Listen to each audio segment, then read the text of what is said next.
Tablet கொடுத்துட்டு வந்தேன். நீங்க என்ன பண்றீங்கன்னு பாக்கலான்னு வந்தா இங்க மாமா வந்து உங்களை நல்லா குழப்பிட்டு இருக்காரு. யாரு? நான் குழப்பினா? பின்ன குழப்பாம என்ன பண்ணிட்டு இருக்கீங்க? எங்களை பிரிக்க யார் மாமா பிளான் போட போறா? எதுக்கு இப்படி சம்பந்தமே இல்லாம எதோ பேசிட்டு இருக்கீங்க? இப்பதான் நாங்க வீட்டுக்கே வந்திருக்கோம். அம்மாவுக்கும் கொஞ்சம் கொஞ்சமா உடம்பு சரியாயிட்டு இருக்கு. எப்பவுமே வராத பாட்டி இதோ இப்ப நம்ம வீட்டுக்கு வந்திருக்காங்க. இது நாமெல்லாம் சந்தோஷமா இருக்க வேண்டிய நேரம் மாமா. எல்லாரும் இங்க வந்திருக்காங்க, நான் இல்லைன்னு சொல்லல. ஆனா எப்பவுமே இருக்க எங்க அப்பா அம்மா இங்க தானே இருக்காங்க. யாரு இருந்தா என்ன, எங்களை சுத்தி எங்களுக்கு நல்லது மட்டுமே யோசிக்கிறதுக்கு எங்க கூட தான் நீங்க இருக்கீங்கல்ல, வேற என்ன வேணும்? இல்ல கபிலன், இருந்தாலும் மாமா உங்க டைம் முடிஞ்சு போச்சு. இது நானும் கபிலனும் பேச வேண்டிய டைம். நீங்க கிளம்புங்க, போங்க. நான் ஒரு மடையன், உங்களுக்கு கிடைக்கிற நேரத்தையும் இடையில புகுந்து நான் கெடுத்துக்கிட்டு இருக்கேன். சரி சரி, நான் கீழே போறேன். கபிலன், நாம அப்புறமா பேசுவோம். அம்மாடி புனிதா, எங்கம்மா இருக்க? மேடம், உங்க வீட்டு அலாரம் அடிக்க ஆரம்பிச்சிச்சு, நீங்க கிளம்பலாம். நண்பா, நாம இங்கேயே ஜாலியா பேசிட்டு இருக்கோம். புனிதா, பாத்து போ புனிதா. கோபத்துல கபிலன் நினைச்சு அத்தை எதுவும் திட்டிராத. போ போ, ஒன்னும் பண்ண முடியாது.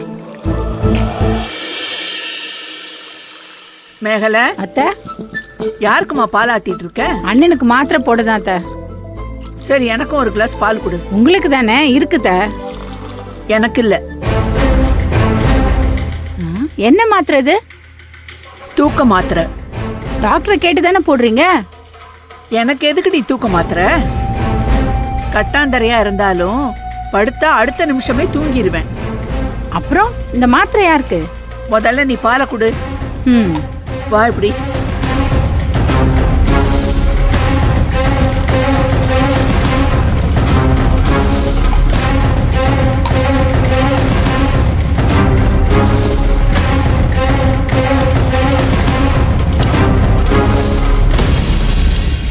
ஐயோ,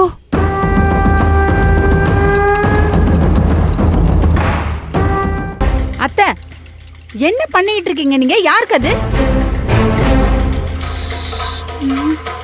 கத்தாத மேகல, நீ கத்துற கத்துல மரகத வந்துட போறா.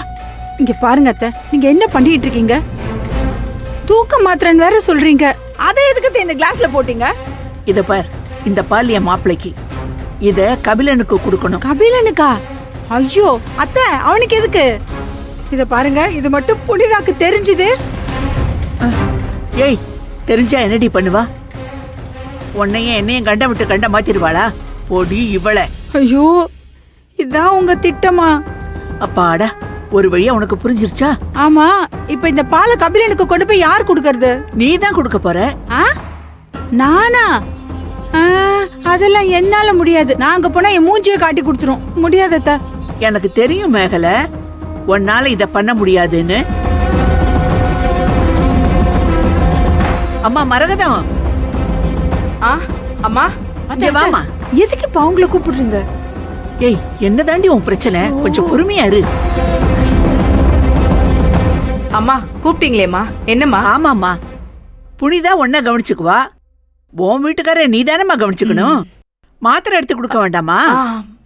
இந்த பாலை அவருக்கு கொடுத்துரு. சரிம்மா. அப்படியே இத புனிதா கிட்ட கொடுத்து புனிதாவோட வீட்டுக்காரர்கிட்ட கொடுக்க சொல்லு. சரியா? கொடுத்துரு.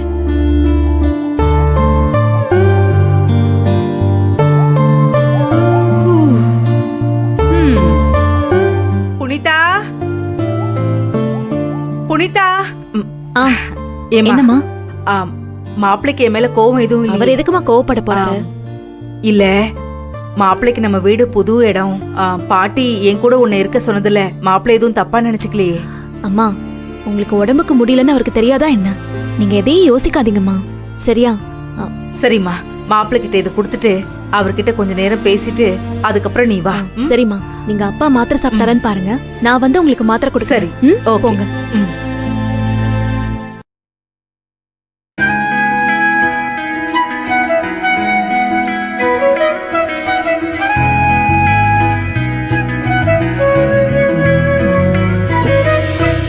வாங்க முதலாளி அம்மா.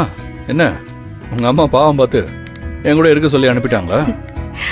என்ன சார், உங்க ஃப்ரெண்டு கூட பேசிட்டு வந்ததுல இருந்து ரொம்ப எனர்ஜியா இருக்கீங்க போல இருக்கு. அப்படி என்ன பேசுனீங்க மாமா கிட்ட? ஆ, ஓ, நாங்க ஃப்ரெண்ட்ஸ், எங்களுக்குள்ள 1000 பேசிப்போம். அதெல்லாம் உங்களுக்கு சொல்லணுமா என்ன?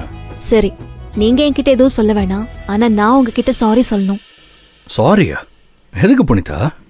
இல்ல, இன்னைக்கு காலையில யாழினி உங்களை வீட்டோட மாப்பிள்ளன்னு சொன்னது எனக்கு ஒரு மாதிரியா ஆயிடுச்சு. அவ்வளவுதான், அங்கேயே நீங்க வார்ன் பண்ணிட்டீங்களே, அப்புறம் எதுக்குங்க சாரி? அதோட இதெல்லாம் நடக்கும்னு எதிர்பார்த்து தானே வந்திருக்கேன். நீங்க சாரி எல்லாம் கேட்க வேண்டாம், சரிங்களா? இதெல்லாம் எதிர்பார்த்து தான் நீங்க வந்திருக்கீங்கன்னு சொல்றது இங்க எதுவுமே மாறாதுன்னு நீங்க நினைக்கிற மாதிரி இருக்கு கபிலன். அது அப்படி இல்லைன்னு முதல்ல வீட்ல இருக்கிறவங்களுக்கு புரிய வைக்கணும். மாமாவும் தேன்மொழியத்தையும் இருந்ததுனால்தான் நான் யாழினிய சரியா வார்ன் பண்ணாம விட்டுட்டேன். ஓ, அதுக்கு மேலேயே நீங்க வார்ன் பண்ண போறீங்க, அப்படித்தானே? ஆமா. ஆமா, கையில ஏதோ வச்சிருக்கீங்களே, இது யாருக்கா எடுத்துட்டு வந்தீங்க? ஐயோ சாரி கபிலன், அம்மா தான் உங்களுக்கு பால் கொடுத்து விட்டாங்க, மறந்துட்டேன். தாங்க. ஏங்க, கையில பால் டம்ளரோட வந்துகிட்டு பேசுற பேச்சாங்க இது? என்ன கபிலன், பேசுற டோன்ல ஏதோ மாறுது. உங்களுக்கு தான் புரியுது இல்ல, அப்புறம் என்ன புரியாத மாதிரியே கேக்குறீங்க? ஏன் புனிதா, யாழினி அதை சொன்னா, உங்க அம்மா அதை சொன்னாங்க, வல்லவங்கிட்ட என்ன பேசுனீங்க, இது எல்லாத்தையும் சொல்ற நீங்க?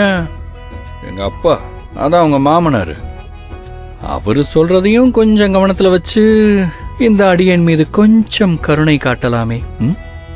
கபிலன், நீங்க இருக்கீங்களே. நான் தான் இருக்கேனே, நான் மட்டும்தான் இருக்கேன். நமக்குன்னு ஒரு குட்டி கபிலன், ஒரு குட்டி புனிதாவா வேண்டாமா? இப்படியே நம்ம பேசிட்டு இருந்தா அப்படியே ஏதாவது கொஞ்சம். இருங்க இருங்க இருங்க, ஃபர்ஸ்ட் நான் போய் அம்மாவுக்கு மாத்திரை கொடுத்துட்டு வரேன், அதுக்கப்புறம் வந்து நம்ம பேசிக்கலாம். வந்தா பேசுற வேலை எல்லாம் இருக்காது. சரி, நான் போட்டுமா? போங்க போங்க புனிதா. இல்ல, இத நீங்க குடிச்சிட்டு. ஓ, உங்களுக்கு இதுல பாதி வேணுமா? இல்ல இல்ல, நீங்க பால் குடிச்சிட்டு கிளாஸ் கொடுத்தீங்கன்னா நான் எடுத்துட்டு போயிடுவேன். நீங்களே குடிச்சிட்டு நீங்களே எடுத்துட்டு போய்க்கோங்க. இல்ல இல்ல, நீங்க வேலைக்காக மாட்டீங்க. அம்மாவுக்கு மாத்திரை கொடுக்க வேண்டிய நேரமாச்சு, நான் போறேன். புனிதா